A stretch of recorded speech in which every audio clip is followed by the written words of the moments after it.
Hello everyone, myself Dr. Ramgopal, Associate Professor in Mathematics, Department of Humanities and Sciences, MLR Institute of Technology, Hyderabad. I welcome you all to the present session on testing of hypothesis concerning several proportions. Now let us recall the previous session. In the last session, we have discussed the test of hypothesis concerning variances. In test of hypothesis concerning variances, we use F-test and we have discussed some problems on F-test also. Coming to today's presentation, today I am going to discuss the test of hypothesis concerning several proportions. Several proportions means if we consider the number of populations greater than 2, if there are more than 2 populations, then let us consider k populations. So, find the proportions of each population P1, P2 and so on Pk, that comes under several proportions. In testing of hypothesis concerning several proportions, we use the chi-square test, and also we will discuss some problems on the chi-square test. Now coming to the test of hypothesis concerning several proportions, let us consider k populations with parameters P1, P2 etc. Pk. These are the proportions of each population. To test whether these proportions are all equal or not, let us consider the null hypothesis H0 as P1 equal to P2 equal to and so on Pk. That means all these proportions are one and the same. We test this null hypothesis against the alternative hypothesis. These proportions are not all equal. In general, we consider the alternative hypothesis in 3 different forms. One is less than, second greater than, third not equal to. But in the case of several proportions, since we have considered k population proportions, we cannot check these proportions with respect to less than or greater than or not equal to. So, simply in this case, the alternative hypothesis will be, simply we write the sentence, these proportions are not all equal. That means there is one and only one alternative hypothesis. Null hypothesis is all the proportions are equal, and alternative hypothesis is these proportions are not all equal. Now, to test this, already we have considered k populations. So, from each population let us draw one sample. So, draw k independent random samples of sizes n1, n2 etc. nk from these k populations. That means, let us draw one sample from population 1 of size n1. Let us draw another sample of size n2 from population 2 and size nk from population k. And now, let x1, x2 etc. xk denote the number of items possessing the attribute, that means success. So, for example, if we consider the sample 1, the size is n1, out of n1, if there are x1 successes, then x1 is number of successes, then n1 minus x1 gives the number of failures. So, x1 denotes the number of successes in the first sample, x2 the number of successes in the second sample and so on, xk the number of successes in the kth sample. Now, let us construct a table with these attributes and all, means success and failure and totals. Now, here we have k samples, so sample 1, sample 2 and so on sample k. In sample 1, if x1 is the success and n1 is the total number of elements of sample 1, then n1 minus x1 gives the number of failures. Similarly, x2 the number of successes of sample 2 of size n2, then n2 minus x2 number of failures in sample 2 and so on, nk minus xk is the number of failures in sample k. And column wise we can find the totals. If you add these successes and failures, you will get the total column wise. Similarly, row wise, this is the grand total, I can say the total number of successes, and this is total number of failure, and this is the grand total n. So, here x and n denote the total number of successes and total number of trials respectively, and ni's and ni minus xi's are observed cell frequencies. So, here in the table we have these entries x1, x2 etc. xk, n1 minus x1, n2 minus x2 and so on, nk minus xk. These are called the observed cell frequencies. These values will be given in the problem. which are denoted by OIs. Now, we need to calculate the expected cell frequencies, EIs, and those EIs can be calculated using the formula. Here, we can say how many columns are there, sample 1, sample 2, etc., sample k. Since there are k populations, k samples, so number of columns k is k, j equal to 1 to k.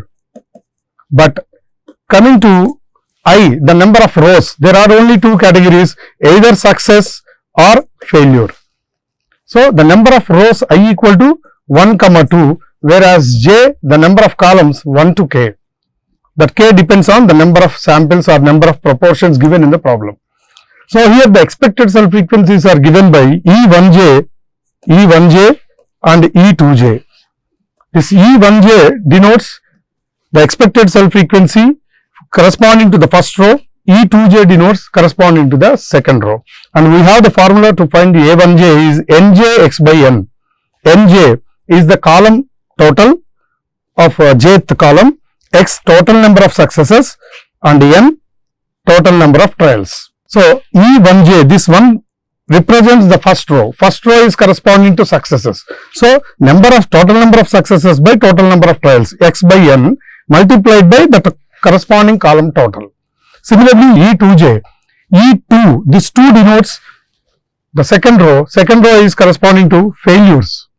So, total number of failures n minus x by total number of trials n multiplied by the corresponding column total nj.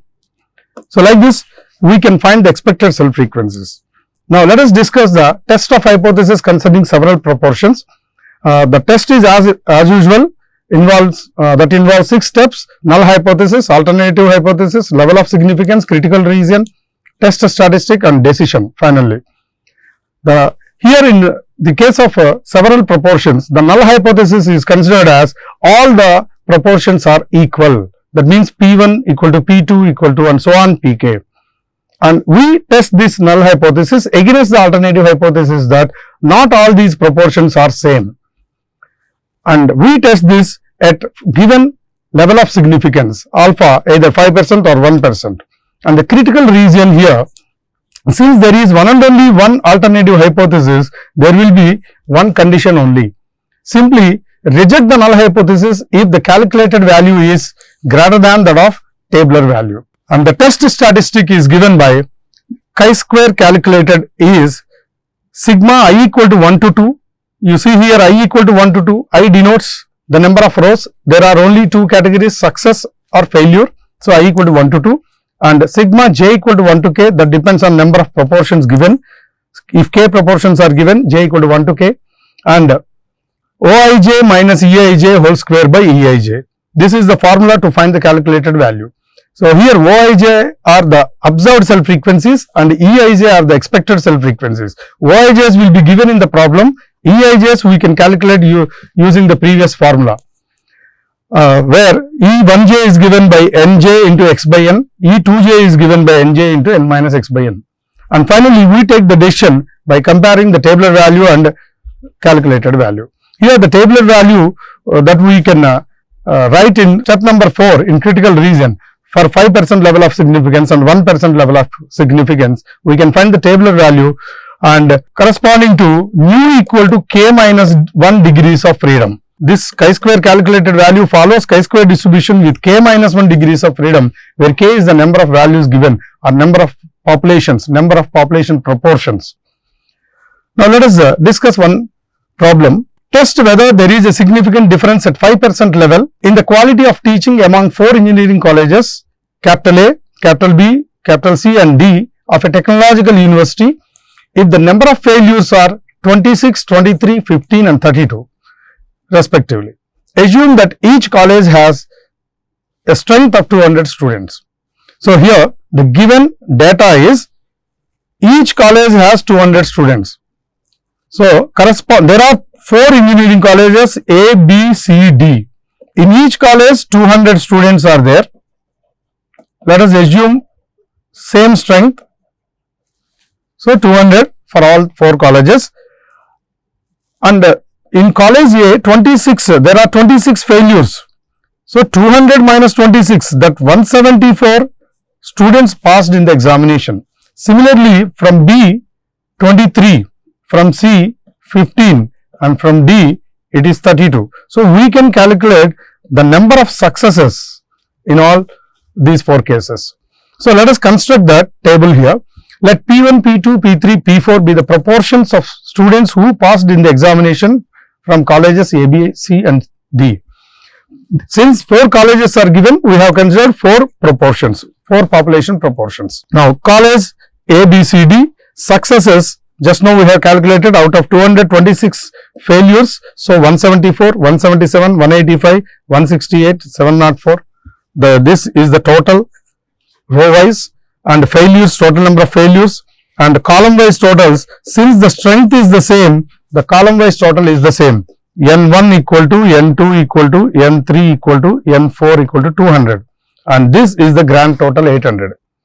So, this is the given data. Now, we need to check whether there is any significant difference in the quality of teaching among 4 engineering colleges. So, that means we consider the proportions of number of students who passed in the examination, and we test whether all those proportions are same or not. Now, before going to test that, we need to calculate the expected frequencies, and here the observed cell frequencies are given in the problem as the first row corresponding to pass. So, O11 college A, in college A 174 students were passed, 174 students were passed, in college B 177, C 185, D 168. These are observed cell frequencies corresponding to the first row, and failures, as the second row indicates the number of failures, O21, 22, 23, 24, these indicates observed cell frequencies corresponding to the second row. Now, let us calculate expected frequencies using the known formula E1j and E2j, where j equal to 1 to 4. Since the total, this denominator, this nj is the same, here the first formula is nj into x by n. Here x is the total number of successes, that will not vary, n total number of trials, that also does not change, only nj will change depending on the total column. But in the previous table, here the totals are the same, n1 is, n2 is, n3, n4, all are same 200. That is why we will get the same value for E11, 12, 13, 14. Simply 200 by 800, number of 200 by 800 into 704, which gives 176.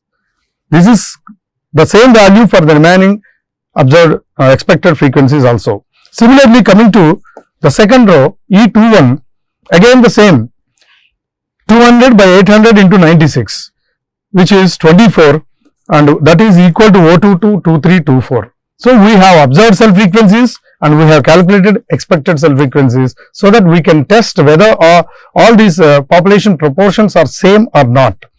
Now, coming to the actual test, null hypothesis H0. Now, here we need to test whether all these population proportions are same or not. P1 equal to P2 equal to P3 equal to P4. That is our null hypothesis. Null hypothesis must be always in the form of equal to. So, that is why we consider all these proportions are same. And alternative hypothesis, in the case of test of hypothesis concerning several proportions, there is one and only one alternative hypothesis. Not all these proportions are same.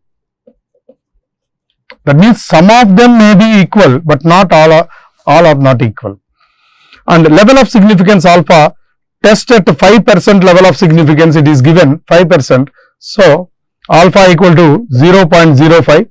Critical region, the region in which we reject null hypothesis. So, reject H0 if the calculated value of chi-square is greater than the tabular value. And the calculation is as follows. The test statistic is given by chi-square calculated is equal to sigma I equal to 1 to 2, sigma j equal to 1 to k, Oij minus Eij whole square by Eij. Already we have calculated observed cell frequencies, expected cell frequencies. So, substituting all those chi-square calculated after substituting expected frequencies and observed cell frequencies in this formula, we get 7.1. And the tabular value for 5% level of significance and nu equal to k minus 1 degrees of freedom. K minus 1, k is the number of proportions given in the problem. 4 proportions are given. So, for 3 degrees of freedom, chi-square alpha is 7.8 from the chi-square table. So, this is the calculated value and this is the tabular value. Now, let us compare these two values, and it is very clear that our calculated value is less than that of tabular value. Chi-square calculated is less than tabular value. If chi-square calculated is more than tabular value, then we have to reject H0. But here we obtained chi-square calculated is less than chi-square tabular value. That means we cannot reject the null hypothesis, hence accept the null hypothesis H0 that all these proportions are same. All these proportions are equal. That means the quality of teaching among 4 engineering colleges is the same. That is the final conclusion. Now, the summary of today's presentation. Today we have discussed the test of hypothesis concerning several proportions. In this we use chi-square test, and also with an example I explained the same. In the next session we will discuss the goodness of fit test. In goodness of fit test also we use the same chi-square test. Thank you.